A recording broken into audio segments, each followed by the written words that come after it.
एक बार। वैसे आप लोगों को मैंने क्लास की टाइमिंग बता दी है, पर फिर भी मेरे पास कुछ स्टूडेंट के मैसेज आए थे कि सर क्लास का टाइमिंग क्या रहेगा। हमारा क्लास का जो टाइम रहेगा, ऑलवेज ध्यान रखना, हमारी क्लास लाइव क्लास आएगी 2 बजे। कितनी बजे आएगी? 2 बजे। आज भी आप लोगों ने टाइम देख लिया होगा, आज थोड़ा सा मैं लेट हो गया, बट ध्यान रखना डेली आप लोगों की जो क्लास की टाइमिंग रहेगी वो 2 सवा 2 बजे के बीच में रहेगी। तो आगे आप लोगों को इसी टाइम पे लाइव आना है। उम्मीद करता हूं कि आप लोग जब भी आप लोगों की नेक्स्ट क्लास यानी कल होगी तो इस टाइम पर आप सारे के सारे लाइव क्लास में आ जाओगे। इसके अलावा बात करते हैं, कल की जो क्लास हुई थी उसमें वॉइस का थोड़ा सा इशू रहा, तो उस क्लास को मैं अगेन एक बार आप लोगों के लिए लेके आऊंगा। उस क्लास को मैंने रिकॉर्ड कर दिया है, वो आपको रिकॉर्डेड क्लास के अंदर या रिकॉर्डेड कंटेंट के अंदर आपको पूरा उसका एक्सप्लेनेशन एक बार डिटेल में मिल जाएगा। इसके अलावा हम बात करते हैं, हमारा जो नया टॉपिक है उसका नाम है सॉइल टेक्सचर। हमारा नया जो टॉपिक है उसका नाम है सॉइल टेक्सचर। देखो ध्यान देते हैं, अब सॉइल टेक्सचर की हम बात करते हैं कि सॉइल टेक्सचर किसे कहेंगे, या सॉइल टेक्सचर से रिलेटेड जो जितनी भी हमारी जो क्वेरीज हैं उनको एकदम क्लियरली समझते हैं। जैसे फॉर एग्जांपल इसकी डेफिनेशन की बात करें, सबसे ज्यादा क्वेश्चन इसकी डेफिनेशन से ही आते हैं। तो पहली इंपॉर्टेंट चीज इसकी डेफिनेशन लिखा देता हूं, फिर आपको समझाता हूं कि सॉइल टेक्सचर होता क्या है। सॉइल टेक्सचर की डेफिनेशन होता है relative proportion of sand, silt and clay particles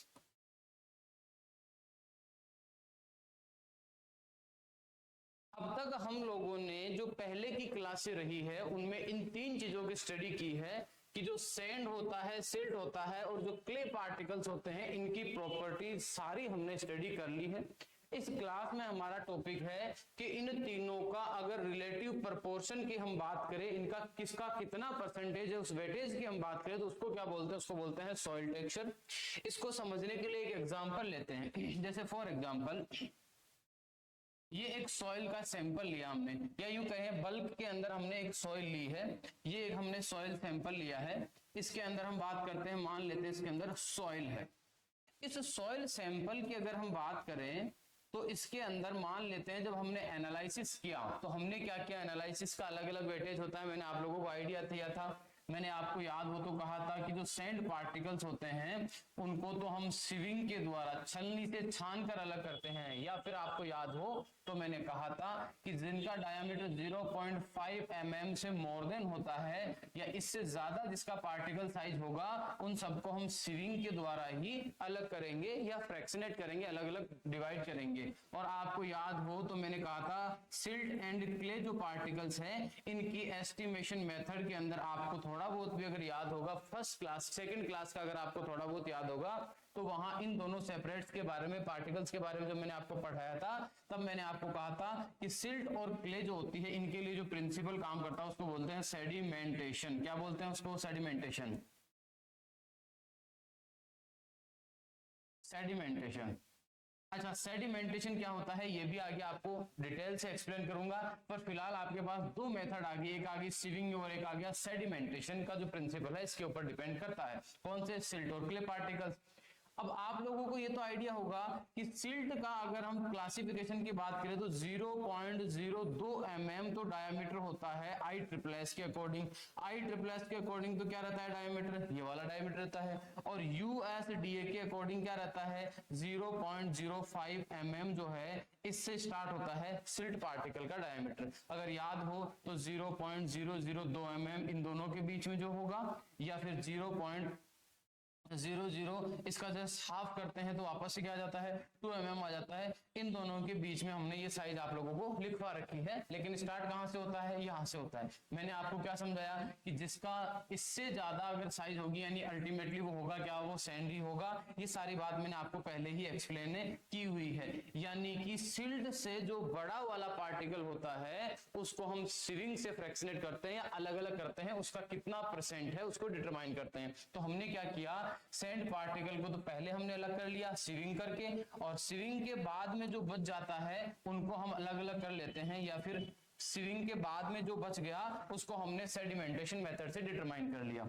तो हमने देखा, मान लेते हैं इसके अंदर 100 ग्राम सॉइल है। कितने ग्राम सॉइल है? 100 ग्राम सॉइल है।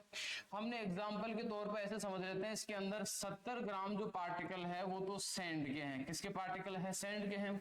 इसके अंदर मान लेते हैं 15 ग्राम के आसपास इसके अंदर मान लेते हैं क्ले के पार्टिकल्स हैं, और मान लेते हैं 15 ग्राम के आसपास इसके अंदर सिल्ट के पार्टिकल है। यानी तीनों का प्रोपोर्शन की अगर हम बात करें तो 70 15 15 ये वाला प्रोपोर्शन आ जाता है। तो इस रिलेटिव प्रोपोर्शन को ही हम लोग बोलते हैं सॉइल टेक्सचर, यानी किसका कितना कितना पोर्शन है, कौन कितना परसेंट है। तो टोटल के अंदर 70% सैंड के पार्टिकल है, टोटल के अंदर 15% सिल्ट के पार्टिकल है, और टोटल के अंदर 15% क्ले के पार्टिकल है। यानी इन तीनों का जो परसेंटेज है that is known as soil texture. आप लोगों के एग्जाम में सबसे पहला क्वेश्चन यही आता है कि relative proportion of sand silt clay को हम क्या बोलते हैं? That is known as soil texture, जो बहुत इंपॉर्टेंट है। उम्मीद करता हूं जब कल आप लोगों की क्लास रहेगी तो जितने भी कैंडिडेट जो हैं वो सारे के सारे लाइव क्लास से जुड़ेंगे। लाइव क्लास जुड़ने से दो फायदे होते हैं। पहला प्रॉफिट आप लोगों को ये रहेगा कि आपकी जो भी प्रॉब्लम्स है, आपको जो चीजें क्लियर नहीं हो पा रही, आप उनको तो कमेंट करके पूछ लोगे, जिससे क्या फायदा होगा, उससे मैं उस चीज को वहीं एक्सप्लेन कर दूंगा। और अगर आप लोग हमेशा ही रिकॉर्डेड क्लासेस देखोगे तो उससे आपको एक फायदा या नुकसान कहूंगा, नुकसान ये होगा कि आप लोगों को सिर्फ उसकी क्लास मिलेगी, आपके माइंड में जो कंसेप्ट क्लियर नहीं हो पा रहा है उसको आप कैसे करोगे? सिर्फ रिकॉर्डेड क्लासेस से नहीं होता। आप लाइव आके उसको अगर वापस से पूछोगे तो हो सकता है किसी दूसरे तरीके से आपको एक्सप्लेन किया जाए और वो बहुत अच्छे से समझ में आ जाए। तो ज्यादातर कल 2 बजे की क्लास में मुझे लाइव स्टूडेंट्स मिलेंगे, ठीक है।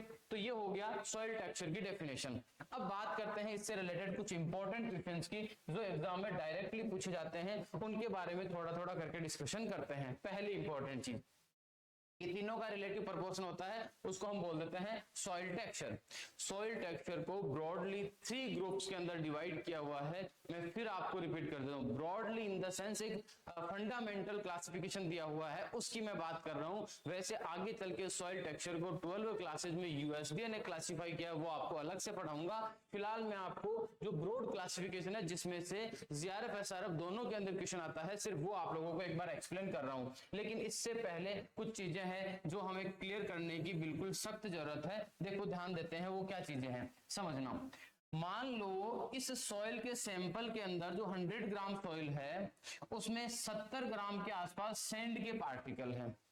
अब मैं इस सॉइल को इरिगेट करूं, वाटर दूं, यानी कि इसी सॉइल के अंदर जहां से मैंने सैंपल कलेक्ट किया, मान लो मैं उसको इरिगेशन दूं, तो मुझे ये बताओ इरिगेशन से क्या सैंड की क्वांटिटी पे कोई इफेक्ट आएगा? या ऐसा होगा क्या जैसे ही मैंने इरिगेट किया तो पता चला सैंड के पार्टिकल्स टूट गए? ऐसा होगा क्या? बिल्कुल नहीं होगा। दूसरी बात, सर जैसे मान लीजिए मैं यहाँ पर टिलेज करता हूं, तो टिलेज ऑपरेशंस जो होते हैं, क्या इन टिलेज ऑपरेशंस का इनके ऊपर कोई इफेक्ट आएगा क्या?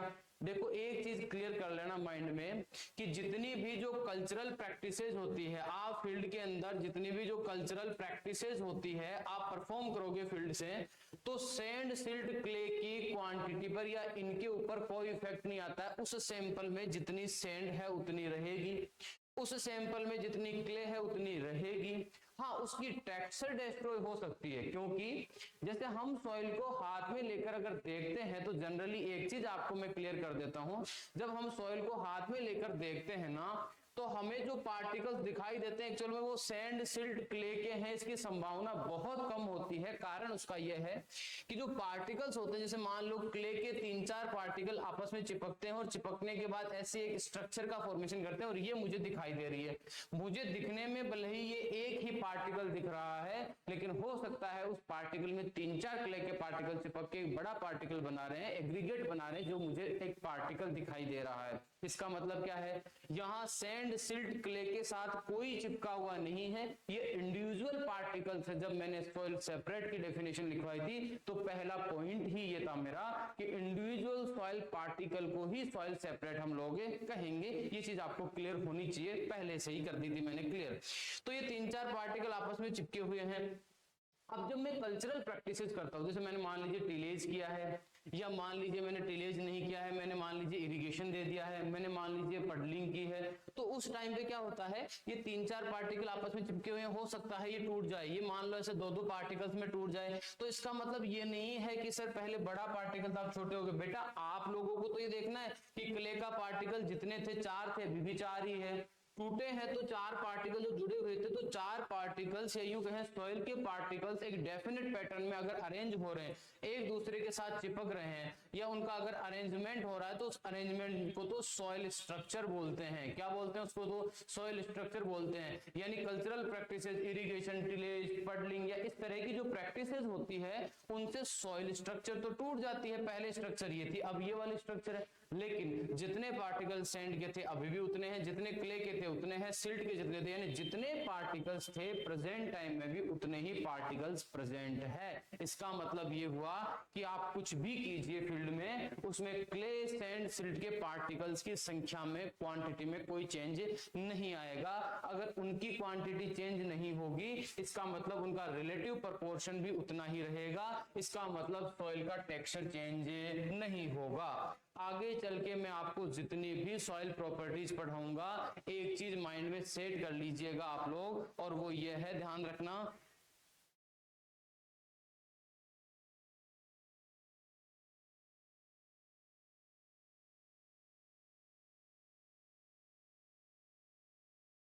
ऑडियो विजिबल है या नहीं? आप लोगों को आवाज आ रही है या नहीं आ रही?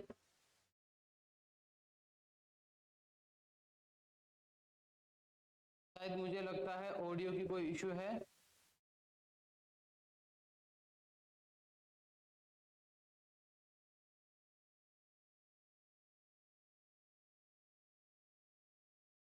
जो स्टूडेंट लाइव है वो कमेंट करके बताइए कि आप लोगों को प्रॉपर आवाज आ रही है या नहीं आ रही है।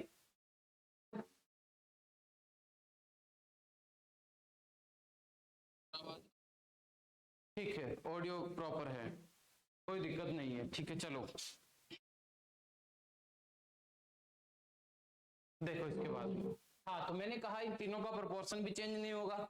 प्रोपोर्शन चेंज नहीं होगा तो सीधी बात है सॉइल टेक्सचर भी चेंज नहीं होगा। इसका मतलब सॉइल की जितनी भी प्रॉपर्टी होती है, सॉइल टेम्प, फिजिकल प्रॉपर्टीज होती है, शायद सॉइल स्ट्रक्चर, पोरोसिटी, या फिर यूं कहें जो सॉइल वाटर को होल्ड करने की जो कैपेसिटी है, न्यूट्रिएंट होल्डिंग, या कोई सी भी प्रॉपर्टी जो है सॉइल की, वो कल्चरल प्रैक्टिसेस से अफेक्ट हो सकती है। उसकी पोरोसिटी, उसकी बल्क डेंसिटी, उसकी पार्टिकल डेंसिटी, ये सारी चीजें जो है वो चेंज हो सकती है। हालांकि पार्टिकल डेंसिटी चेंज नहीं होती है, वो भी लगभग कांस्टेंट ही रहती है। उसके ऊपर 2 फैक्टर्स का इफेक्ट आता है, आगे बीडी में पढ़ाऊंगा आप लोगों को, पार्टिकल डेंसिटी में पढ़ाऊंगा।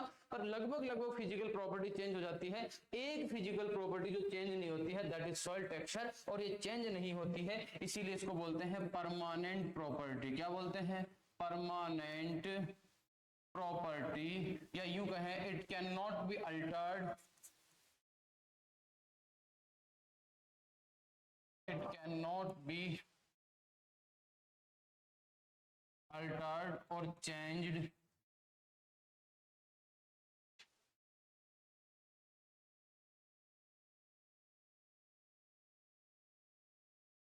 cultural practices, so it's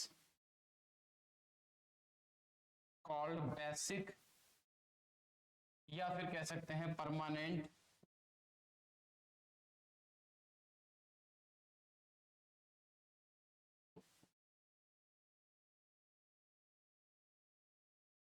repeat करता हूं मैं क्या कहना चाह रहा हूं। मैं आपको ये कहना चाह रहा हूं कि सॉइल की, इट का मतलब सॉइल टेक्सचर जो होता है, can not be altered and change, ये ना तो परिवर्तित होता है और ना ही चेंज होता है। किसके द्वारा?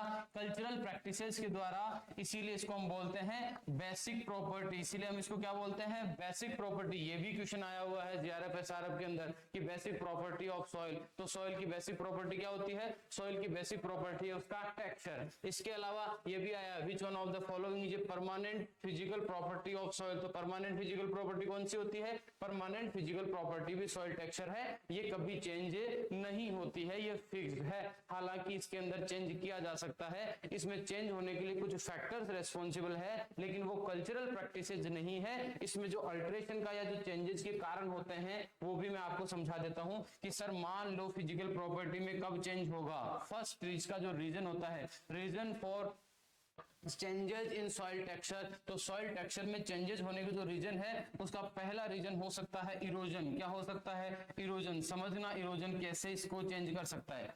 जैसे मान लीजिए ये एक फील्ड है और इस फील्ड के पास के दूसरा जो फील्ड है वो थोड़ा सा नीचा है, यानी एक फील्ड ऊपर उठा हुआ है, दूसरा फील्ड थोड़ा सा नीचे है। जब हैवी रेनफॉल होती है तो इस फील्ड से पानी फ्लो होके या वाटर जो होता है रन ऑफ के रूप में इस दूसरे वाले फील्ड में जाता है। तो जब ये पानी फ्लो होके बह के जा रहा है तो ये क्या करता है, यहाँ से सॉइल पार्टिकल्स को क्या करता है, यहाँ से अपने साथ फ्लो करके या यूं कहे अपने साथ कैरी करके ले जाता है और यहाँ नए वाले फील्ड के अंदर ले जाकर इसको डिपॉजिट कर देता है। मान लेते हैं कि यहाँ पर जो सॉइल है वो है क्ले और यहाँ पर जो सॉइल है याद रखना उसकी मान लेते हैं टेक्सचर है सैंड टेक्सचर है। कैसा टेक्सचर है? सैंडी सॉइल है, यानी कि क्ले के पार्टिकल यहाँ से फ्लो होके वाटर के साथ कैरी करते हुए वो यहाँ ले जाकर उनको डिपॉजिट करते हैं। यानी सैंडी जो सॉइल थी उसमें धीरे धीरे क्ले की मात्रा बढ़ रही है क्योंकि यहाँ से इरोजन के साथ दूसरे फील्ड में जा रही है। दूसरी बात, यहाँ पर जो क्ले थी वो यहाँ जा रही है, तो यहाँ पर तो क्ले की जो क्वांटिटी है वो कम हो गई और यहाँ पर क्ले की क्वांटिटी इंक्रीज हो गई। अगर एक की क्वांटिटी क्ले की क्वांटिटी इंक्रीज होगी तो सैंड सिल्ट क्ले तीनों के प्रोपोर्शन में चेंज आएगा और चेंज आते ही सॉइल टेक्सचर चेंज हो जाएगा। इन द सेंस सबसे इंपॉर्टेंट कि सॉइल स्ट्रक्चर में चेंजेस के रीजन क्या क्या हो सकते हैं। फर्स्ट इरोजन होता है, फर्स्ट नंबर पे आ जाता है इरोजन। इरोजन की वजह से सॉइल टेक्सचर जो होता है वो चेंज हो जाता है। सेकंड इंपॉर्टेंट चीज, मान लीजिए फार्मर खुद ही चेंज करना चाहता है, अपने टेक्सचर को चेंज करना चाहता है, तो उसको क्या करना पड़ेगा? उसको करनी पड़ेगी mixing of two textural classes. देखो फार्मर क्या करता है, ये फार्मर का एक फील्ड है और उसका दूसरा फील्ड यहाँ पास में है। यहाँ दिक्कत क्या है कि यहाँ जो फार्मर का ये वाला फील्ड है इसकी वाटर होल्डिंग कैपेसिटी लो है। इसकी वाटर होल्डिंग कैपेसिटी क्या है? लो है, क्योंकि यहाँ का जो टेक्सचर है, यहाँ का टेक्सचर है सैंडी सॉइल। कैसी सॉइल है? Sandy soil. और यहाँ उसके सॉइल जो है वो है क्ले सॉइल। कौन सी सॉइल है? क्ले सॉइल है। यानी यहाँ पर तो एरिएशन की प्रॉब्लम है, यहाँ पर है पुअर एरिएशन, यानी एक बार बारिश होने के बाद यहाँ पर सॉइल के अंदर पानी भरा हुआ रहता है, यहाँ ड्रेनेज की फैसिलिटी नहीं है, जबकि दूसरी जगह वाटर की होल्डिंग कैपेसिटी ही कम है। तो फार्मर क्या करता है, यहाँ की सॉइल को कुछ जैसे मान लीजिए आप लोग जैसे जनरली घर वगैरह बनाते हैं तो ट्रैक्टर से ट्रांसपोर्ट करते हैं, वैसे यहाँ इस फील्ड की सॉइल को उठाता है और इसमें ले जाके डाल देता है और यहाँ से सॉइल उठाता है और इसमें लाके डाल देता है। यानी कि क्ले वाले सॉइल को लाके उसने सैंड वाले में मिक्स किया और सैंड वाले को ले जाके क्ले में मिक्स कर दिया। तो दो अलग अलग टेक्सचर के क्लास थे, दोनों को मिक्स किया, इसका मतलब अब उसका टेक्सचरल क्लास चेंज होगा। और टू डिफरेंट टाइप के टेक्सचर्स की अगर मिक्सिंग आप कर रहे हो तो उसको हम बोलते हैं मार्लिंग। यानी कि टू टेक्सचरल क्लासेस को मिक्स करने की जो प्रोसेस होती है that is known as marling, उसको बोलते हैं मार्लिंग। क्या बोलते हैं उसको? मार्लिंग का मतलब होता है मिक्सिंग ऑफ टू डिफरेंट या mixing of two textural classes, two different textural classes को मिक्स करने का जो प्रोसेस होता है that is known as marling. तो ये दो तरह के तरीके हैं, एक तो इरोजन के द्वारा और एक मार्लिंग के द्वारा सॉइल का टेक्सचर चेंज हो सकता है, लेकिन दोनों ही आपको दिखाई दे रहे होंगे कि कल्चरल प्रैक्टिसेज में नहीं आते हैं। कल्चरल प्रैक्टिसेज का मतलब होता है क्रॉप को ग्रो करने के लिए फार्मर जिन प्रैक्टिसेज को अडॉप्ट करता है उसकी वजह से टेक्सचर में कोई चेंज नहीं आता है, जो आपको क्लियरली समझ में आ गया होगा।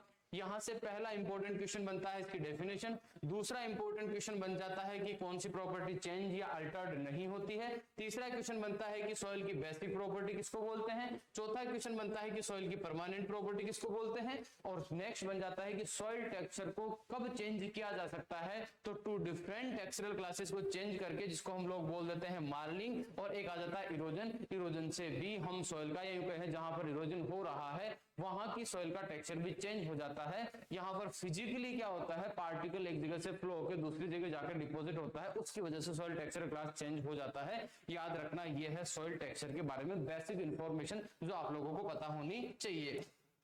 इसके बाद हम बात करते हैं, इसके बाद में सेकंड नंबर पे आ जाता है broad classification of soil texture. देखो मैं यूएसटी वाला क्लासिफिकेशन नहीं पढ़ा रहा हूं, ट्रायंगल वाला, यहां पर जो मैं क्लासिफिकेशन आप लोगों को पढ़ा रहा हूं वो है broad classification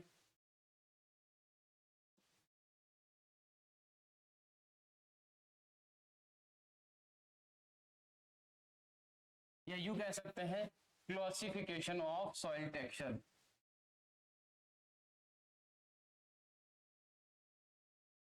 classification of soil texture,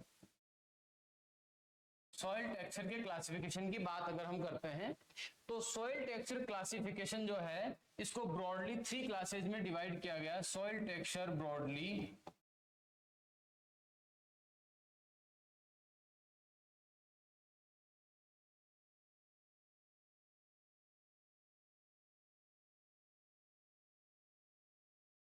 into 3 classes,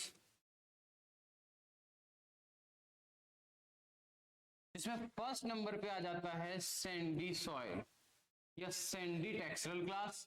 second number पे आ जाता है loamy textural class. And next जो थर्ड नंबर पे आ जाता है उसको हम लोग बोल देते हैं, उसको हम बोल देते हैं क्ले टेक्सचरल क्लास या क्ले सॉइल टेक्सचरल क्लास। बहुत बार इन्हीं को अगर आप जनरली हम देखते हैं तो ये वाले जो टेक्सचरल क्लास है इन्हीं को इस तरह से भी लिखा हुआ मिलेगा, आप लोगों को बुक्स के अंदर भी मिलेगा और एग्जाम में भी सैंडी सॉइल करके लिखा हुआ मिलेगा। इसको हम बोल देते हैं लोमी सॉइल करके लिखा हुआ मिलेगा आप लोगों को। इसको हम बोल देते हैं क्ले सॉइल, यानी कि वास्तव में ये टेक्सचरल क्लास है। वास्तव में ये क्या है? टेक्सचरल क्लास है। ये तीनों के तीनों किसके नाम है? ये सॉइल टेक्सचर के नाम है। सैंडी हो, लोमी हो, या फिर हम बात करें तो जो क्ले सॉइल है, ये तीनों के तीनों टेक्सचर के क्लास है। देखो एक चीज बता देता हूं आप लोगों को, अगर हम सॉइल क्लासिफिकेशन की बात करें तो सॉइल क्लासिफिकेशन की जब भी हम बात करेंगे तो इंडिया में सॉइल को 8 क्लासेस के अंदर डिवाइड किया हुआ है।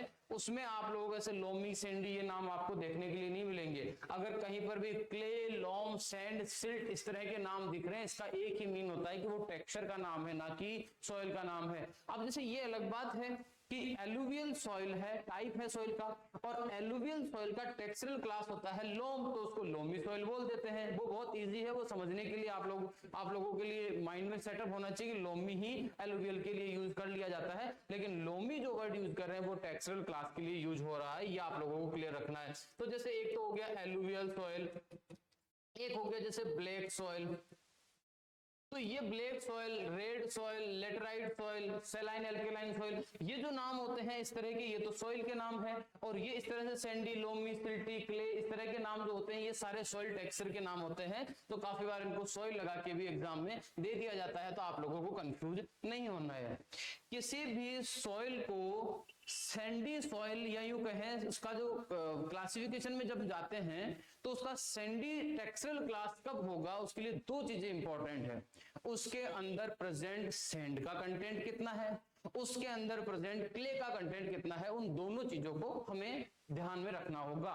फॉर एग्जांपल जैसे मान लीजिए एक सॉइल सैंपल है, इस सॉइल सैंपल के अंदर अगर मान लीजिए सैंड का कंटेंट, सैंड का जो कंटेंट है ये 70% से मोर देन हो, याद रखना ये लोवेस्ट वैल्यू है। 70 से कम अगर हुआ तो उसको सैंडी नहीं कहेंगे, ये लोवेस्ट है। एग्जाम में कई बार 70 वैल्यू ही नहीं देता है, 70 वैल्यू ही नहीं देता है, डायरेक्टली देता है 80% या इससे मोर देन हो, तो ये भी सही है। अरे 70 से ज्यादा कहो, 80 से ज्यादा कहो, बात तो एक ही है, होना क्या चाहिए, ज्यादा होना चाहिए। लेकिन ये एटलीस्ट वैल्यू है कि इससे कम नहीं हो सकता। 80 से कम 70 तक आ सकते हो, लेकिन 70 से कम नहीं हो सकता। सैंड का कंटेंट, उसमें जितने भी सॉइल पार्टिकल्स है वॉल्यूम बेसिस पे, उसमें से ऑलमोस्ट 70% तो सैंड के होने चाहिए। साथ में दूसरी कंडीशन है कि क्ले के जो पार्टिकल्स है वो लेस देन होने चाहिए 15% से, ध्यान रखना क्ले 15% से कम होनी चाहिए, 15% से ज्यादा नहीं, ये क्लियरली कह रहा हूं कम, और ये क्या होना चाहिए ज्यादा, तब हम उसको क्या बोलेंगे, तब हम कहेंगे कि सर ये सैंडी सॉइल हम उसको कहेंगे,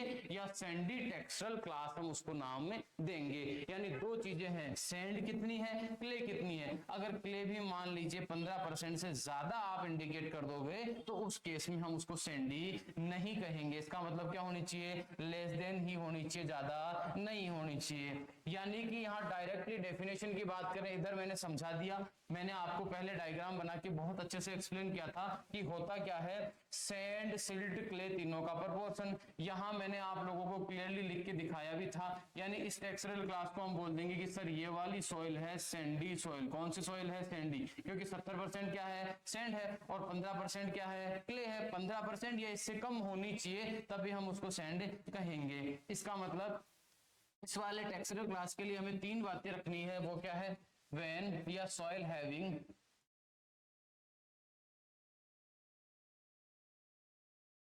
मोर देन 70% सैंड, ध्यान रखना ये लोवेस्ट वैल्यू है, इससे कम नहीं हो सकता। Soil having 70% sand and less than 50% clay, ये दोनों वैल्यूज आपको याद होनी चाहिए। लेस देन 15% तो क्या होनी चाहिए, क्ले, और 70% या इससे हाईएस्ट क्या होनी चाहिए, सैंड पार्टिकल्स हैं, उस सॉइल को बोलते हैं सैंडी सॉइल या सैंडी सॉइल टेक्सचरल क्लास हम उसको कहेंगे। अगला आ जाता है लोमी सॉइल। देखो एक चीज समझने की जरूरत है आपको, बेसिकली लोमी सॉइल के लिए बुक्स में भी यही लिखा हुआ है कि लोमी का मतलब होता है जिसमें सैंड सिल्ट क्ले तीनों का प्रोपोर्शन इक्वल टू हो, बराबर हो, सैंड सिल्ट क्ले तीनों बराबर हो तो उसको लोमी कहेंगे। लेकिन एक्चुअली तीनों का कंटेंट इक्वल टू होता नहीं है। मैंने बहुत बार एग्जाम के पेपर में भी इस क्वेश्चन को ऐसे देखा है कि when sand silt clay are present in equal proportion then उसका टेक्सचरल क्लास क्या होगा, और आंसर आता है लोमी। ऐसा होता है एग्जाम में, क्या बुक्स में भी ये बात लिखी हुई है। लेकिन आपको अब से ध्यान रखना है, क्योंकि आप जेआरएफ एसआरएफ लेवल की प्रिपरेशन कर रहे हो, तो आपको पता होना चाहिए कि सर कहने के लिए बराबर होता है, क्यों, क्योंकि जो प्रॉपर्टीज हमको दिखाई देती है, जैसे वाटर होल्डिंग कैपेसिटी ऐसे लगती है जैसे इंटरमीडिएट हो, तीनों के बीच की हो। तो सॉइल की जो प्रॉपर्टीज हमको दिखाई देती है, water holding, nutrient holding, aeration, ये सारी प्रॉपर्टीज हमको ऐसे दिखाई देती है जैसे मानो तीनों का परसेंटेज इक्वल टू हो, इसीलिए हम लिख देते हैं इक्वल टू। लेकिन रियलिटी में इक्वल टू नहीं होता है, 40-20-20 के रेशियो में ये प्रेजेंट रहते हैं, 40-40-20 के रेशियो के अंदर ये प्रेजेंट रहते हैं। ध्यान रखना 40-40-20 के रेशियो के अंदर ये प्रेजेंट रहते हैं, ये बात आपको ध्यान में रखनी है अच्छे से। तो इसका मतलब क्या हो गया, लोमी सॉइल जो होती है इसका क्या मतलब हो गया, लोमी सॉइल का मतलब हो गया when sand silt and clay are present in equal proportion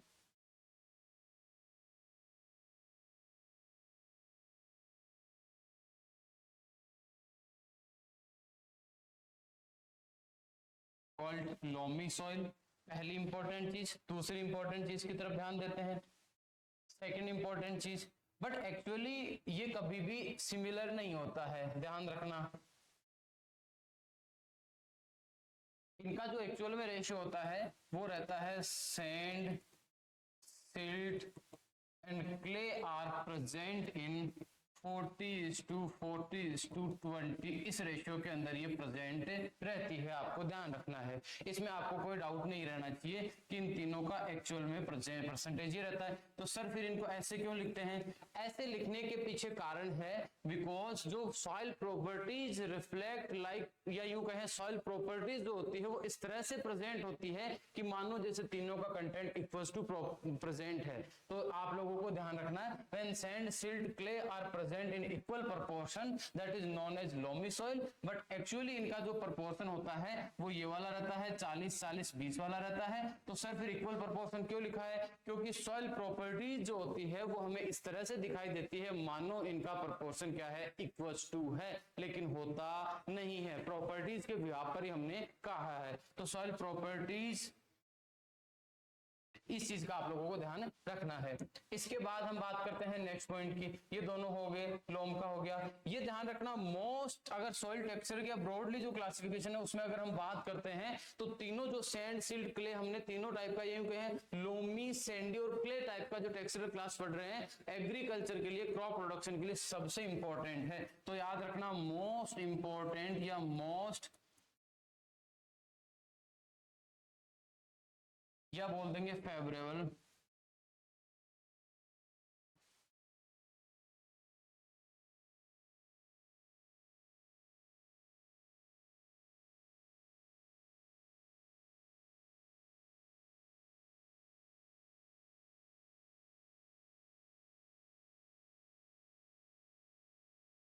class for crop production, crop production, या इसी को आप ऐसे भी कह सकते हो, क्रॉप प्रोडक्शन ना कहना चाहो, फॉर एग्रीकल्चर। ये दोनों पूछा हुआ है। तो याद रखना मोस्ट इंपॉर्टेंट या फेवरेबल सॉइल टेक्सचर किसके लिए, क्रॉप प्रोडक्शन के लिए या एग्रीकल्चर के लिए कौन सा होता है, that is loamy textural class. ये most favourable soil textural class है। किसकी बात कर रहे हैं हम, ये most favourable soil textural class है for crop production and for agriculture purpose के लिए अगर हम बात करते हैं तो याद रखना सबसे इंपॉर्टेंट सॉइल टेक्सचरल क्लास है। ये तीनों टेक्सचरल क्लास में से दो हो गए। फर्स्ट नंबर पे आ गया है आपका सैंडी, सेकंड पे आ गया लोमी, थर्ड पर हम बात करते हैं तो थर्ड नंबर पे आ जाता है क्ले टेक्सचरल क्लास। थर्ड पे क्या आ जाता है, क्ले सॉइल बोल देते हैं या इसी को बोला जाता है ओनली क्ले टेक्सचरल क्लास। इसके बारे में बात करते हैं तो ध्यान रखना किसी भी सॉइल को क्ले सॉइल बोलने के लिए soil having at least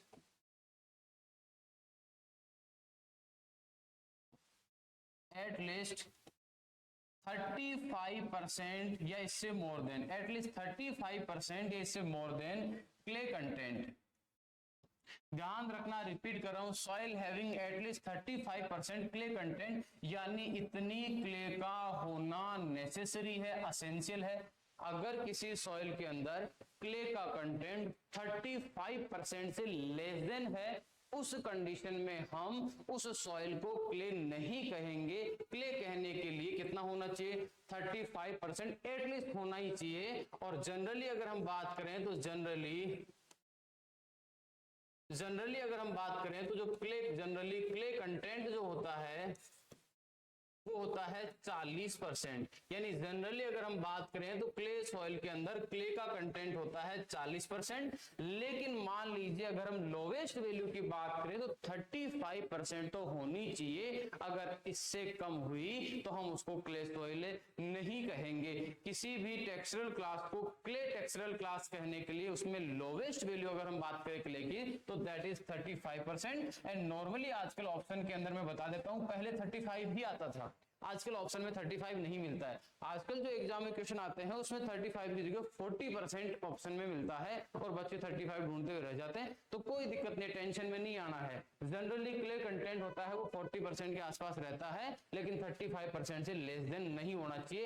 at least या लोवेस्ट वैल्यू जो है वो 35% है। उसको हम क्या बोलते हैं, उसको बोल देते हैं क्ले। एक इंटरमीडिएट टेक्सचरल क्लास और है। देखा जाए तो वैसे ब्रॉडली 3 क्लासेस में डिवाइड किया गया है, लेकिन 4 नंबर पे बात करें तो एक सिल्ट के नाम से इंटरमीडिएट या मीडियम टेक्सचरल सॉइल क्लास है, जिसको बोल देते हैं सिल्ट सॉइल के नाम से जानते हैं। ये एक प्रकार का मीडियम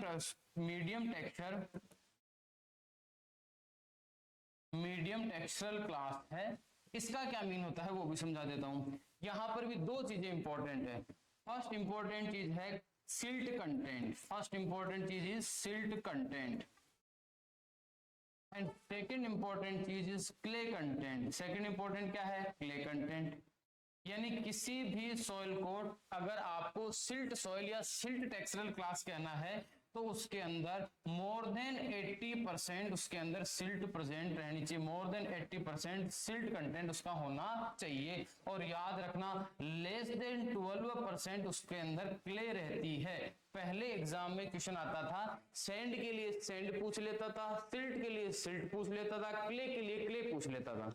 लेकिन पिछले 2-3 साल के अंदर जो क्वेश्चंस आ रहे हैं वहां पर ध्यान रखना, मेन वैल्यू से इंपॉर्टेंट आ जाती है सेकंड वैल्यू। क्यों? क्योंकि ऑप्शन के अंदर आपको दोनों ही देता है, आपको ये भी देगा कि मोर देन 80%, आपको ये भी देगा कि मोर देन 12%, और वहां पर आप कंफ्यूज हो जाओगे। तो इसीलिए स्पेशली आपको ध्यान रखना है कि अगर किसी भी सॉइल को हमें सिल्ट सॉइल कहना है, उसके टेक्सचरल क्लास को सिल्ट टेक्सचरल क्लास कहना है, तो इसका एक ही मतलब बनता है कि उसमें एटलीस्ट इतना परसेंट, जैसे मान लो किसी सॉइल के अंदर 80% सिल्ट है, लेकिन उस सॉइल के अंदर मान लीजिए क्ले का कंटेंट भी 15% है, या यूं मान लो 20% उसमें क्ले है, तो उस केस में हम उसको मीडियम टेक्सचरल क्लास या सिल्टी सॉइल नहीं कह सकते। ये आपको ध्यान रखने की जरूरत है। यहाँ दोनों चीजें काम करनी चाहिए, यहाँ सिल्ट कंटेंट भी ये होना चाहिए, और यहाँ पर आप लोगों के क्ले कंटेंट भी ये होना चाहिए। लेकिन अगर क्ले की बात करें तो वहां पर एक ही केस बनता है कि 35% से मोर देन अगर क्ले है तो हम उसको डायरेक्टली कह देंगे कि सर ये वाला कौन सा कंटेंट है, ये वाला हम डायरेक्टली कह देंगे कि ये क्ले सॉइल टेक्सचरल क्लास है। तो ये आपका ब्रॉड क्लासिफिकेशन मैंने समझा दिया है। इसमें से एग्जाम में क्वेश्चन आता है, सबसे इंपॉर्टेंट क्वेश्चन यहाँ इनिशियली मैंने आपको एक्सप्लेन कर दिए हैं। आपको ध्यान रखना है, ये वाली बात सबसे इंपॉर्टेंट है जिसको आप लोगों को ध्यान रखना है कि कैन नॉट बी अल्टर्ड और change bye cultural practices, it is basic and permanent property of soil. इसका आप लोगों को ध्यान करना है। क्यों? क्योंकि जो सैंड सिल्ट क्ले है इसकी वैल्यू सॉइल में चेंज नहीं हो सकती कल्चरल प्रैक्टिसेस से। तो फिर कैसे चेंज होती है? चेंज होने के दो रीजन है, या तो इरोजन हो या फिर हो mixing of two textural classes. और जेआरएफ एसआरएफ में ये भी क्वेश्चन आ चुका है कि mixing of two textural classes is known as, that is known as marling. Marling का मतलब होता है दो टेक्सचरल क्लास सैंड और सिल्ट के टेक्सचर को आपस में आप मिक्स कर दीजिए, एक तीसरा टेक्सचरल क्लास बन जाएगा, that is known as marling, जो मैंने आपको एक्सप्लेन भी कर दिया है। इसके बाद आपको कोई कंफ्यूजन होना नहीं चाहिए। यहां तक की बातें उम्मीद करता हूं आप लोगों को क्लियरली समझ में आ गई, ज्यादा कोई दिक्कत हुई नहीं होगी। इसके बाद अगर हम बात करते हैं आगे क्या है, देखो इसके बाद में इसके बाद हम बात करते हैं तो डिटर्मिनेशन। देखो फैक्टर्स अफेक्टिंग तो पढ़ने की जरूरत नहीं, जैसे हम जैसे स्ट्रक्चर पढ़ेंगे तो हम पढ़ेंगे factors affecting soil structure, temperature पढ़ेंगे तो factors affecting soil temperature, factors affecting water holding capacity, factors affecting aeration या सॉइल एयर के अंदर जो सॉइल एयर होती है उसके मूवमेंट को अफेक्ट करने वाले फैक्टर, सभी के फैक्टर्स हम स्टडी करेंगे। लेकिन टेक्सचर के लिए कोई फैक्टर है ही नहीं, तो स्पेशली फैक्टर्स पे स्टडी नहीं करेंगे। नॉर्मली टेक्सचर क्या होता है ये हमने देख लिया। इसके बाद आता है, देखो एक हैवी और लाइट सॉइल और होती है, उसकी एक अलग से क्लास ले लूंगा मैं, कोई दिक्कत नहीं है। फिलहाल आपको मैं इससे टेक्सचर पढ़ रहे हैं तो इसी को डिटेल में पढ़ लेते हैं। या यूं कहूं एक हैवी सॉइल होती है और एक लाइट सॉइल होती है, ये भी इंपॉर्टेंट कंसेप्ट है, इसको भी समझ लीजिए। देखो एक तो होती है हैवी सॉइल,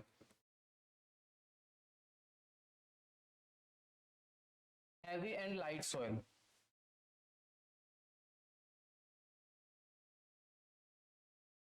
देखो फर्स्ट इंपॉर्टेंट थिंग कि जिन स्टूडेंट्स के माइंड में हैवी और लाइट को जैसे ही सुनते हो तो माइंड में आपकी एक चीज चलती होगी कि जिसको वेट करे, जिसका वेट ज्यादा दैट इज हैवी, जिसका वेट करे और वेट कम दैट इज लाइट सॉइल। आप लोगों के माइंड में अगर ऐसा चलता है तो उसको आज बिल्कुल निकाल दीजिए। क्यों? इसके पीछे का रीजन क्या है? जैसे आपको पता है तो हैवी सॉइल की अगर हम बात करते हैं तो हैवी सॉइल का मतलब होता है fine texture class. Fine texture जो होता है, फाइन टेक्सचर जो सॉइल होती है उसको हम बोलते हैं हैवी सॉइल। और लाइट टेक्सचर का मतलब या यूं कहें लाइट सॉइल का मतलब होती है कोर्सर या कोर्स टेक्सचर जो सॉइल होती है that is known as light soil.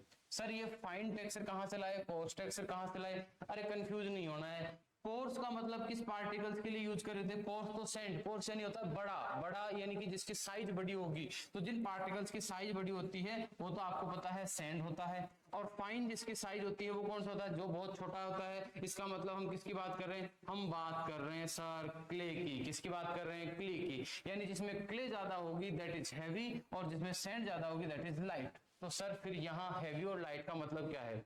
अगर किसी भी सॉइल को हमको प्लो करना है, मेरे हिसाब से प्लो का मतलब तो सब जानते होंगे, प्लो का मतलब हिंदी में हो जाता है जुताई। कुछ स्टूडेंट्स ने मुझे ये भी कहा कि सर साथ में आप हिंदी के भी कुछ वर्ड्स यूज करो ताकि हमारे लिए ज्यादा प्रॉब्लम नहीं रहे, तो उनके लिए भी कोई दिक्कत नहीं है। तो प्लो का मतलब होता है जुताई। जैसे हम एक फील्ड के अंदर ट्रैक्टर चलाने की कोशिश करते हैं, उसमें प्लोइंग, उसमें जुताई करने की कोशिश करते हैं। जब ट्रैक्टर हम ऑपरेट करते हैं, उसके अंदर प्लो करने की कोशिश करते हैं, तो एक तरफ तो हमारे पास है सैंडी सॉइल और एक तरफ हमारे पास है क्ले सॉइल, या जिसको हम बोल देते हैं ब्लैक सॉइल है। तो आपको पता है क्ले सॉइल को प्लो करने के लिए ट्रैक्टर को ज्यादा पावर की आवश्यकता होगी, यानी more power is required for plough clay soil. क्यों? क्योंकि उसमें कोहेशन फोर्स बहुत ज्यादा होता है। कोहेशन क्या होता है वो समझाने की तो जरूरत होगी नहीं, क्योंकि पहले ही समझ लिया है। कोहेशन जिसको हिंदी में बोलते हैं संसंजन बोलते हैं, संसंजन बोलते हैं हिंदी में। कोहेशन का मतलब होता है सिमिलर पार्टिकल्स के बीच में, यानी ये भी सॉइल का पार्टिकल है, ये भी सॉइल का पार्टिकल है, सिमिलर पार्टिकल्स के बीच में जो अट्रैक्शन फोर्स होता है that is known as cohesion. तो कोहेशन की अगर हम बात करें तो ये ज्यादा होता है किसके अंदर? क्ले पार्टिकल्स में ज्यादा होता है। अब आपको थोड़ा थोड़ा याद आ रहा होगा कि जब सुंडा सर ने टेबल बनाई थी तो सुंडा सर ने ये भी लिखवाया था कोहेशन फोर्स, और उसमें लिखवाया था क्ले में हाईएस्ट होता है, इसमें मीडियम होता है, इसमें लोवेस्ट होता है। इसका मतलब सैंडी के अंदर कोहेशन फोर्स कम होता है, जबकि कोहेशन फोर्स किसमें? क्ले के अंदर ज्यादा होता है। इसीलिए पार्टिकल्स आपस में चिपके हुए रहते हैं। जब हम फ्लो करते हैं तो उन पार्टिकल्स को फोर्सफुली हमें तोड़ना होगा। कोहेशन फोर्स के अगेंस्ट हम एक दूसरा फोर्स अप्लाई करके फ्लोइंग करते हैं। इसीलिए सैंडी सॉइल को फ्लो करने के लिए लो पावर जो होती है उसकी रिक्वायरमेंट होती है। इसीलिए जहां लो पावर रिक्वायरमेंट हो फ्लो के लिए that is known as light soil, और जहां हाई पावर चाहिए या ज्यादा पावर चाहिए फ्लो करने के लिए दैट इज लाइट सॉइल। अगर किसी स्टूडेंट के माइंड में ये चल रहा हो कि सर इसका मतलब हम वेट से ले तब क्या हो, तो ध्यान रखना जो हैवी सॉइल है उसमें क्ले की कंटेंट ज्यादा है। तो एक बात मुझे बताइए, अगर क्ले ज्यादा होगी तो सीधी सी बात आपको इतना तो माइंड में सेट हो गई होगी कि जहां क्ले ज्यादा होगी वहां पोरोसिटी ज्यादा होगी। अभी एक्सप्लेन कर देते हैं, देखो समझना इस चीज को। जैसे फॉर एग्जांपल हमको समझना है, किसके बारे में समझना है? हमको समझने की जरूरत है हैवी सॉइल की। तो हैवी सॉइल के अंदर क्ले ज्यादा है। कौन सी सॉइल ज्यादा है? क्ले ज्यादा है। इसका मतलब जहां क्ले ज्यादा होगी उसकी जो बल्क डेंसिटी है वो बल्क डेंसिटी क्या रहेगी? बल्क डेंसिटी लो रहेगी। और इसमें पोरोसिटी क्या रहेगी? हालांकि बल्क डेंसिटी आपको नहीं पढ़ाई लेकिन पोरोसिटी का तो पढ़ा दिया है। यानी सैंडी स्लाइड का मतलब क्या है? इसमें आ जाता है सैंड। तो इसका मतलब ये हुआ कि इसमें पोरोसिटी हाई रहेगी और इसमें पोरोसिटी क्या रहेगी? इसमें पोरोसिटी लो रहेगी। इसमें पोरोसिटी क्या रहेगी? लो रहेगी। इसका मतलब जिसमें ज्यादा एयर प्रेजेंट होगी उसका वेट तो क्या होगा? कम होगा। तो याद रखना बीडी लो होती है और पोरोसिटी हाई होती है। इसीलिए जैसे मान लीजिए हम यूनिट वॉल्यूम लेते हैं, दोनों का वॉल्यूम सेम है। जैसे मान लीजिए हमने 100 सेंटीमीटर क्यूब सॉइल ले ली है। कितनी ली? हमने 100 सेंटीमीटर क्यूब सॉइल ली है। ये देखो सेंटीमीटर का इनका ध्यान रखना, centimetre is a unit of length, यानी ये किसकी यूनिट है? ये लेंथ की यूनिट है। या लेंथ की होगी, हाइट की होगी, विड्थ की होगी, सेंटीमीटर की बात करें तो सेंटीमीटर स्क्वायर। जब भी किसी वैल्यू के ऊपर स्क्वायर लग जाए इन द सेंस वो एक एरिया की यूनिट है। वो किसको रिप्रेजेंट कर रही है? एरिया को। जैसे फॉर एग्जांपल 1 हेक्टेयर में कितना होता था? आप लोग पढ़ते होंगे 10,000 मीटर स्क्वायर। इसके ऊपर कितना आता है? स्क्वायर आता है। और जब यही क्यूब में कन्वर्ट हो जाए तो that is unit of volume. ये किसकी यूनिट है? वॉल्यूम की यूनिट है। ये एक बेसिक सी बात है जो आप लोगों को पता होनी चाहिए, नहीं है तो इसको आप लोग बिल्कुल याद कर लेना, आज के बाद में कभी भूलना नहीं है। यानी 100 सेंटीमीटर क्यूब मैंने ब्लैक सॉइल या क्ले ले लिया और इतना ही मैंने ये ले लिया, लेकिन मुझे पता है इसके अंदर पोरोसिटी ज्यादा है, एयर ज्यादा प्रेजेंट है, पार्टिकल्स कम है। तो जब मैं इन दोनों का वेट करता हूं तो इसका वेट जो होता है वो तो रहेगा लो और इसका जो वेट होता है वो आएगा हाई। यानी लाइट सॉइल का वेट ज्यादा होता है जबकि हेवी सॉइल का वेट क्या होता है? कम होता है। और कम होने के पीछे कारण है कि उसमें पोरोसिटी ज्यादा है, इसमें पोरोसिटी कम होने की वजह से इसका वेट क्या है? ज्यादा। In the sense heavy and light soil can not reflect the weight of soil, यानी ये सॉइल के वेट को रिफ्लेक्ट नहीं करते हैं। याद रखना इनका मतलब होता है when more power is required for plough the soil then उसको बोल देंगे हम हैवी सॉइल, और अगर लो रिक्वायरमेंट होती है पावर की दैट इज लाइट सॉइल। तो सबसे पहले हम बात कर लेते हैं हैवी सॉइल की। यह एक बेसिक सी बात आपको ध्यान होनी चाहिए।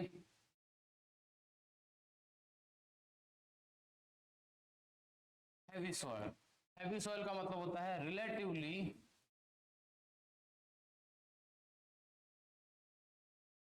ये यहां पर वैन और डाल देना, when relatively more power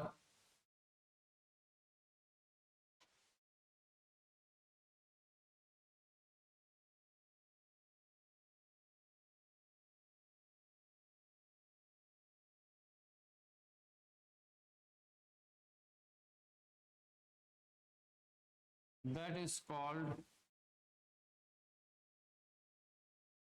heavy soil। First चीज आपको ध्यान होना चाहिए, हेवी सॉइल के लिए ही यूज किया जाता है, इसी को बोल देते हैं फाइन टेक्सचर सॉइल। ध्यान रखना, फाइन टेक्सचर सॉइल भी किसको बोलते हैं, हेवी को ही बोलते हैं। इसका एग्जांपल अगर हमें याद रखना हो तो for example clay soil is a example of heavy texture soil.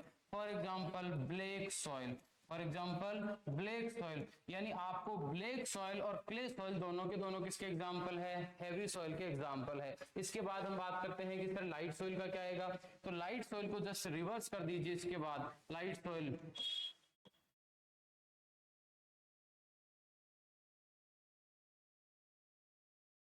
less power is required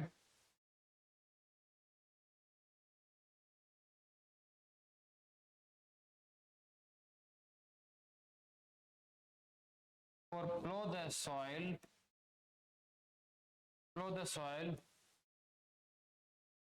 that is called light soil। और इसके एग्जाम्पल की बात करेंगे तो for example sandy soil, desert soil. वैसे एलुवियल के लिए भी, एलुवियल जो होती है ये मीडियम टेक्सचर सॉइल होती है, वो भी इसी के अंदर काउंट हो जाती है। लाइट सॉइल को हम दूसरा नाम दे देते हैं, इसको बोल देते हैं कोर्स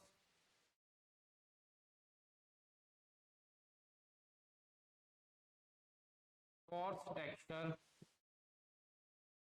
सॉइल। तो अगर कोर्स टेक्सचर सॉइल की बात करें तो आपको लाइट सॉइल समझनी है। इसका एग्जांपल काफी बार क्रॉप के साथ कोरिलेट करके भी पूछ लेता है, आपको कंफ्यूज नहीं होना है। जैसे which one of the following soil is most suitable for groundnut cultivation, जैसे एग्जांपल के तौर पे मैं क्वेश्चन देता हूं जो एग्जाम में पूछा हुआ है, which one of the following is a most suitable soil for groundnut production. तो ग्राउंड नट के प्रोडक्शन के लिए हमको पता है कि जब हमको ग्राउंड नट का प्रोडक्शन करना है तो ग्राउंड नट के लिए सैंडी सॉइल जो होती है वो सुटेबल रहती है। और सैंडी सॉइल को ही तो हम क्या बोलते हैं, सैंडी सॉइल को तो हम लाइट सॉइल बोलते हैं, और उसका आंसर आया था लाइट सॉइल, यानी आपको समझ में आ गया होगा। जैसे फॉर एग्जांपल आपको पूछ ले कि कॉटन के लिए कौन सी चाहिए, तो आप कहोगे सर कॉटन के लिए हमको ब्लैक सॉइल चाहिए, और ब्लैक सॉइल चाहिए, यानी ब्लैक सॉइल का मतलब हो गया दैट इज हैवी सॉइल। ये आपको क्लियरली समझ में आ जाना चाहिए। नेक्स्ट अगर हम बात करें तो ये भी आपको पता होना चाहिए कि heavy and light soil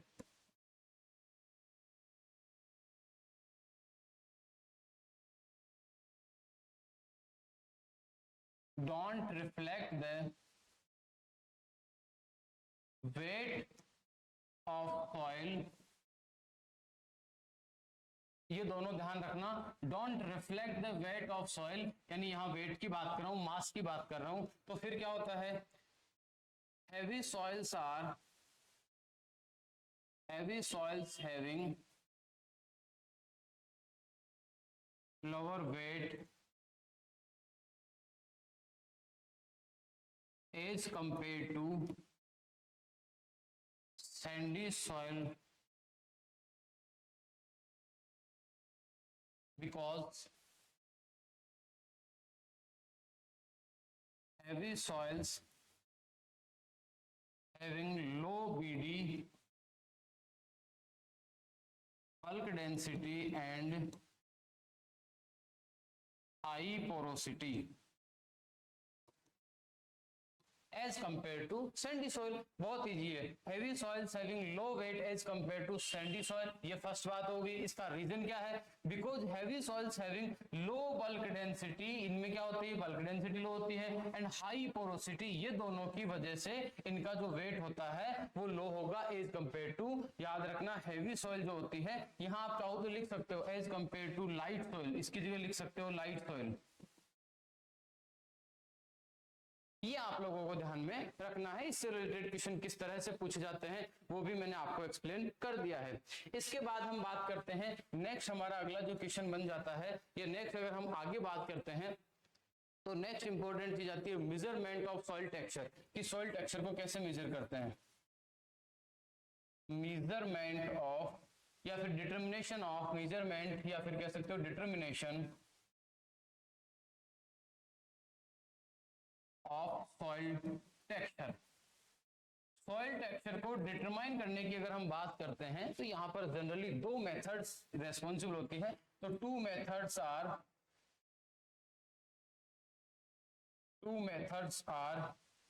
used for soil texture determination, यानी सॉइल टेक्सचर को डिटरमाइन करने के लिए कितनी मेथड्स का यूज करते हैं? हम टू मेथड्स का यूज करते हैं, जिनमें फर्स्ट मेथड जो है उसको बोलते हैं फील्ड मेथड, इसको फार्म मेथड भी बोलते हैं, ध्यान रखना। और सेकंड मेथड आ जाती है लेबोरेटरी मेथड। ये आप लोगों को ध्यान में रखना है कि सॉइल टेक्सचर को डिटरमाइन करने की कितनी मेथड होती है? टू मेथड्स जनरली यूज करते हैं। फर्स्ट है फील्ड मेथड, सेकंड है लेबोरेटरी मेथड। लेबोर या फील्ड मेथड को बोल देते हैं फार्म मेथड, इसी को बोल देते हैं फार्म मेथड, क्योंकि ये फील्ड के अंदर, या फिर यूं कह सकते हो इसको बोल देते हैं फील्ड मेथड, क्योंकि ये फील्ड के अंदर ही ऑब्जर्व की जाती है, और ये लैब में करते हैं तो लेबोरेटरी मेथड। इस मेथड के भी दो स्टेप होते हैं, ध्यान रखना, जिसमें फर्स्ट आ जाता है mechanical analysis,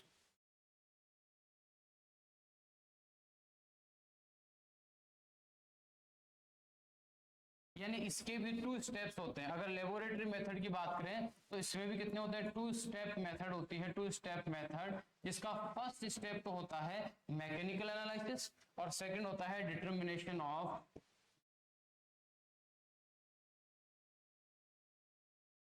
soil texture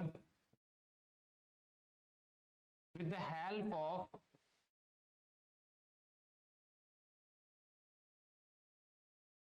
triangle, या फिर बोल देंगे ट्राइंगल, या फिर बोल देंगे टेबल।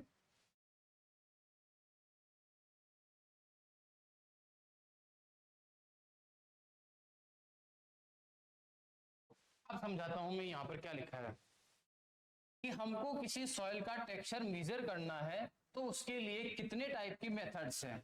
तो पहली इंपॉर्टेंट चीज कि determination of soil texture, soil texture को डिटरमाइन करने के लिए हम जनरली टू टाइप की मेथड्स का यूज करते हैं, जिसमें फर्स्ट मेथड का नाम है फील्ड मेथड। ये दोनों मेथड के नाम है, ये दोनों किसके नाम है? मेथड के नाम। किसकी मेथड है? सॉइल टेक्सचर को डिटरमाइन करने की दो मेथड है। फर्स्ट मेथड फील्ड मेथड है, सेकंड मेथड है लेबोरेटरी। फील्ड का मतलब है हमको फील्ड में जाकर वहीं पर टेक्सचर का हम अनुमान लगाएं या टेक्सचर को डिटरमाइन करें, उसको तो हम बोलते हैं फील्ड मेथड। और लेबोरेटरी मेथड का मतलब हो जाता है कि लैब के अंदर सैंपल को लाए और वहां पर हम बात करें, फिर एनालिसिस करें। तो ये एक प्रकार की साइंटिफिक मेथड है। और फील्ड मेथड या जिसको फील्ड मेथड बोलते हैं, ये जनरली फील्ड के अंदर ही फार्मर एक सेंस से या वहां पर फील करके बताएगा कि ये सॉइल सैंडी है, क्ले है, या कौन से टाइप का टेक्सचरल क्लास है। तो लेबोरेटरी मेथड जो होती है ये टू स्टेप्स होती है, जिसमें पहला स्टेप होता है मैकेनिकल एनालिसिस का और दूसरा स्टेप होता है कि डिटरमिनेशन ऑफ सॉइल टेक्सचर का। यानी जैसे मान लीजिए हम ये सैंपल लेके आगे, ये एक सॉइल सैंपल है जो हम कहां से? फील्ड से लेके आगे लैब के अंदर। अब सबसे पहला तो काम क्या होगा कि हमें ये पता करना है कि इसमें सैंड कितनी है, इसमें सिल्ट कितनी है और इसमें क्ले कितनी है, ये डिटरमाइन करना है। हम क्या करेंगे? लैब में मैकेनिकल एनालिसिस के द्वारा इन तीनों की क्वांटिटी अलग अलग कर लेंगे, अलग अलग इनको छांट लेंगे कि इतनी सैंड है, इतनी सिल्ट है, इतनी क्ले है। फिर क्या करेंगे? फिर एक ट्राइंगल है जो यूएसडीए है ना, उसके अकॉर्डिंग एक सॉइल ट्राइंगल है जिससे हम सॉइल को 12 टेक्सचरल क्लासेज में डिवाइड करते हैं, जिसमें आप लोगों को मैं बताऊंगा नेक्स्ट क्लास में। इस तरह का एक ट्राइंगल होता है जिसके चारों कोनों पर जैसे क्ले, सैंड, सिल्ट इस तरह से लिखा रहता है। यहाँ लिखा रहता है क्ले, यहाँ लिखा रहता है सैंड और यहाँ लिखा रहता है सिल्ट। यहाँ पर एक काउंटिंग लिखी रहती है। तीनों जो इसकी जो ये भुजाएं होती है इनके ऊपर 0 से लेकर 100 तक की काउंटिंग लिखी रहती है। अब जितना सिल्ट है सामने वाली भुजा से हम आपको मैं इसको रीड आउट करना भी सिखाऊंगा कैसे इसको रीड आउट करते हैं। यहाँ से बहुत सारी लाइनें इस तरह से गुजरती हुई रहेगी, इससे बहुत सारी लाइनें ऐसे गुजरेगी और इससे बहुत सारी इस तरह से एक ट्राइंगल बना रहता है। यानी यहाँ से चारों तरफ से हम लाएंगे, जैसे मान लीजिए यहाँ आ गया तो यहाँ पर इसकी कौन सा क्लास होगा उसको डिटरमाइन करने का एक तरीका होता है जो मैं नेक्स्ट क्लास में आपको रीड आउट करना बताऊंगा। तो हम अगला स्टेप उसको बता रहे हैं कि determination of soil texture with the help of triangle या टेबल। इसको हम टेबुलर फॉर्म में भी यूज कर सकते हैं। तो ट्राइंगल या टेबल का यूज करके सॉइल के टेक्सचर को फिक्स करना कि ये वाला टेक्सचर प्रेजेंट है, इसको बोलते हैं। ये 2 स्टेप है किसके हैं, लेबोरेटरी मेथड के। और वैसे मेथड ही कितने हैं, 2 है, पहला फील और दूसरा लेबोरेटरी मेथड। ये सॉइल टेक्सचर डिटरमिनेशन के मेथड हैं। आई होप यहां तक की क्लास को आपने एंजॉय किया होगा। उम्मीद करता हूं कि यहां तक आपको किसी प्रकार की कोई दिक्कत नहीं होगी। कल की क्लास में हम पढ़ेंगे कि ये मैकेनिकल एनालिसिस क्या होता है या फील्ड मेथड क्या होती है। मैकेनिकल एनालिसिस के अंदर हम क्या क्या स्टेप फॉलो करते हैं, फिर ट्राइंगल का यूज कैसे करते हैं, सॉइल ट्राइंगल कैसा होता है। एक बार क्वेश्चन ये भी पूछा हुआ है कि सॉइल ट्राइंगल के सेंटर में कौन सा टेक्सचरल क्लास है, तो ये भी क्वेश्चन पूछा हुआ है। तो यहां से भी कई बार पूछा जाता है इसके राइट साइड में कौन सा है, इसके लेफ्ट साइड में कौन सा है, इसके टॉप पर कौन सा क्लास है। इस तरह के क्वेश्चन आपको पूछे जा सकते हैं ट्राइंगल से, उनको मैं आगे आपको एक्सप्लेन करूंगा। इससे जो 12 टेक्सचरल क्लासेस निकलते हैं, 12 जो क्लास है सॉइल टेक्सचर के वो कौन कौन से हैं, उनके नाम भी याद करना है। प्री पीजी के अंदर ही ये क्वेश्चन पूछ लिया गया था, which one of the following is not a class of soil texture, कि निम्न में से कौन सा सॉइल टेक्सचर का क्लास नहीं है, यह आइडेंटिफाई करना है। यानी इन 12 के बारे में हमको थोड़ा थोड़ा स्टडी करनी पड़ेगी और इतना पढ़ेंगे तब तक हमारा सॉइल टेक्सचर हो जाएगा फिनिश। आज के लिए इतना काफी है। थैंक यू सो मच प्यारे रसगुल्लो, मिलते हैं नेक्स्ट क्लास में। आई होप आपने सेशन एंजॉय किया होगा।